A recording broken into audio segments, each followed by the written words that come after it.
आज के वीडियो में हम देखेंगे फ्री फंक्शन किस तरह से वर्क करता है। अभी हम डायनामिक मेमोरी एलोकेशन टॉपिक देख रहे हैं जिसमें हमने मैलोक देख लिया, कैलोक देख लिया, रीएलोक देख लिया। अब हमें देखना है फ्री किस तरह से वर्क करता है। अब देखो, देखने में तो बिल्कुल सिंपल है। हमने लिखा फ्री और फिर पॉइंटर का नाम लिखा। इसका मतलब क्या है कि जो भी हमें मेमोरी एलोकेट हुई थी वो क्या हो जाएगी, डी एलोकेट हो जाएगी। ठीक है, लेकिन उससे रिलेटेड भी छोटी मोटी चीजें हैं जो कि हम आज के वीडियो में देखेंगे। ठीक है, तो सबसे पहले देखो, हमें चाहिए, पहले सपोज हमने क्या किया है, डायनामिकली मेमोरी एलोकेट की। ऑब्वियसली फ्री फंक्शन का हम तभी यूज करेंगे जब हमने पहले मेमोरी ली होगी, तभी तो हम उसको फ्री करेंगे। तो हम अज्यूम करते हैं कि हमने क्या किया है, 5 इंटीजर्स जितनी मेमोरी ली है। ठीक है ना, तो उसके लिए कैलोक फंक्शन हमने कुछ इस तरह से यूज किया है। कैसे यूज किया है, तो हमें आपको पता ही है कि क्या चाहिए, पॉइंटर चाहिए, एक इंटीजर पॉइंटर चाहिए। सपोज उसका नाम क्या है, p है।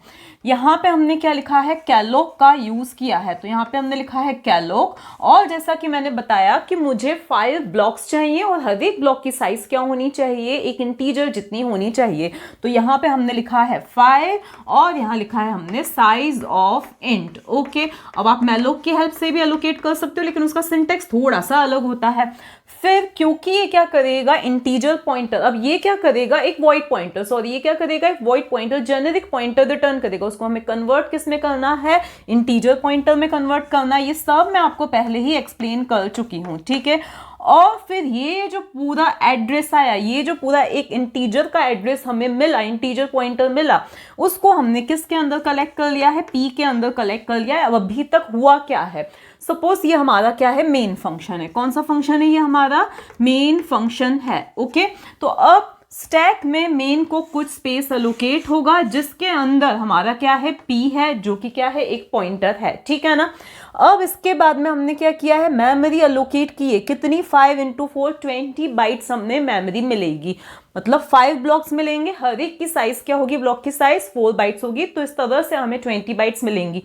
कहाँ से मिलेंगी, यहीं से मिलेंगी, नहीं मिलेंगी, हमें हीप में से मेमोरी एलोकेट होगी।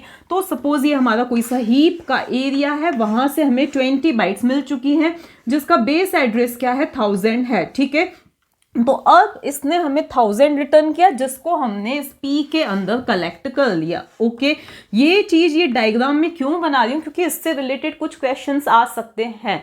अब यहां तक हमारा काम हो गया।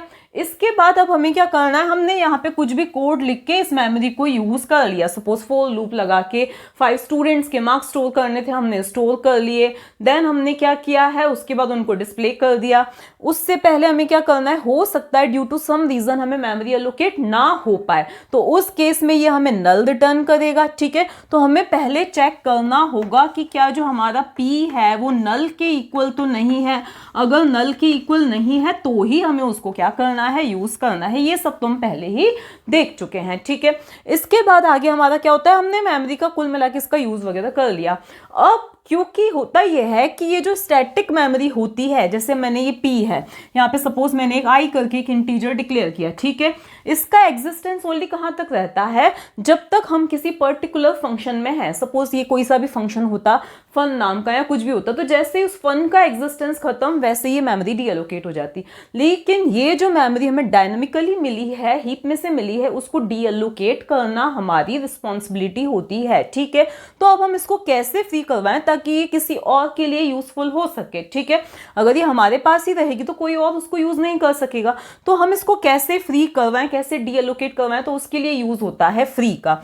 तो अब यहाँ पे हम क्या लिखते हैं, फ्री फंक्शन का। तो यहाँ पे हम क्या लिखेंगे, फ्री लिखेंगे। सिंपल सी चीज है बिल्कुल।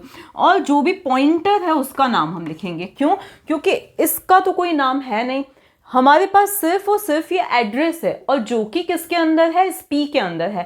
तो हमें यहाँ पे क्या देना पड़ेगा, ये p ही देना पड़ेगा। कहने का मतलब क्या है, सपोज आपने वही रूम्स बुक करवाए थे, आपको 5 रूम्स मिले थे। फर्स्ट रूम का एड्रेस था 100, देन 101, 2, 3, 4, इस तरह से आपको 5 रूम्स मिले थे।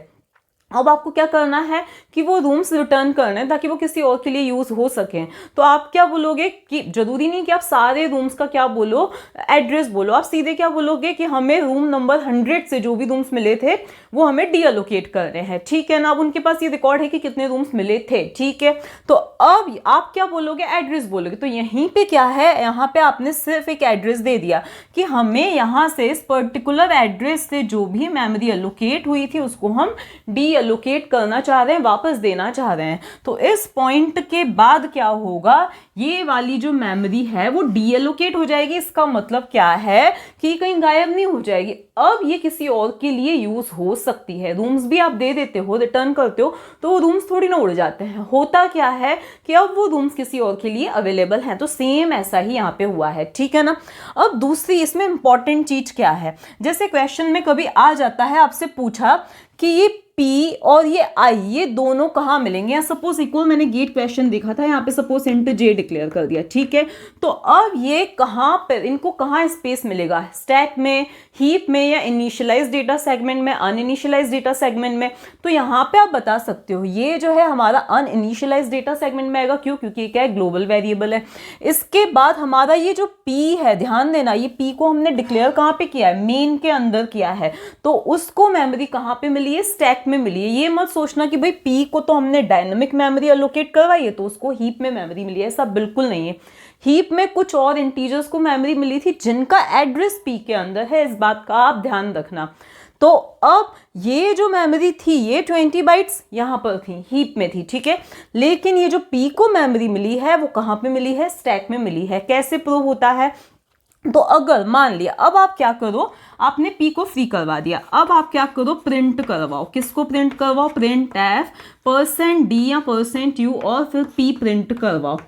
अगर इसको जो मेमोरी मिली होती, कहाँ पे मिली होती, हीप में मिली होती, आपने तो लिख दिया फ्री P, इसका मतलब क्या है, P गया, तो फिर हम P के कंटेंट्स कैसे प्रिंट करवा सकते हैं, तो यहाँ एरर आ जानी चाहिए, लेकिन यहाँ एरर नहीं आएगी, यहाँ पे वही एड्रेस प्रिंट होगा जो इसका था। आप वेरीफाई करना है तो आप एक बार P को यहाँ भी प्रिंट करवाओ, एक बार P को यहाँ भी प्रिंट करवाओ, दोनों के कंटेंट्स क्या आएंगे, सेम आएंगे। अगर P हमारा मतलब P का एग्जिस्टेंस कहाँ तक है, जब तक हमारा मेन एंड नहीं हो जाता, या जब तक हमारा ये जो पर्टिकुलर फंक्शन है वो एंड नहीं हो जाता, तब तक P को आप एक्सेस कर सकते हो, ठीक है ना। तो ये प्रूव होता है कि P को जो मेमोरी मिली है वो हीप को में नहीं मिली है, P सिर्फ हीप में मिली हुई मेमोरी को पॉइंट कर रहा है, ठीक है ना। तो P को मेमोरी स्टैक में मिली। अब दूसरी बात ये आती है कि भाई हमारे पास तो ये एड्रेस अभी भी है, ठीक है, ये 1000 एड्रेस अभी भी है, तो हम इस कंटेंट्स को अभी भी एक्सेस कर सकते हैं, डेफिनेटली कर सकते हो। लेकिन उस केस में आइदर आपको अनएक्सपेक्टेड आउटपुट मिलेगा या हो सकता है आपका प्रोग्राम जो है वो क्रैश हो जाए। तो बेटर ये है कि उस मेमोरी को, इस एरिया को आप एस्ट्रिक या किसी और मेथड से एक्सेस करने की कोशिश ना करो। आप P को एक्सेस कर सकते हो, क्यों, क्योंकि P आपका यहाँ पर है, उसको आपने फ्री नहीं करवाया है, ठीक है ना। लेकिन वो जिसको पॉइंट कर रहा है वो अब किसी और के लिए अवेलेबल है, ठीक है ना। तो ये मतलब होता है फ्री का, ओके।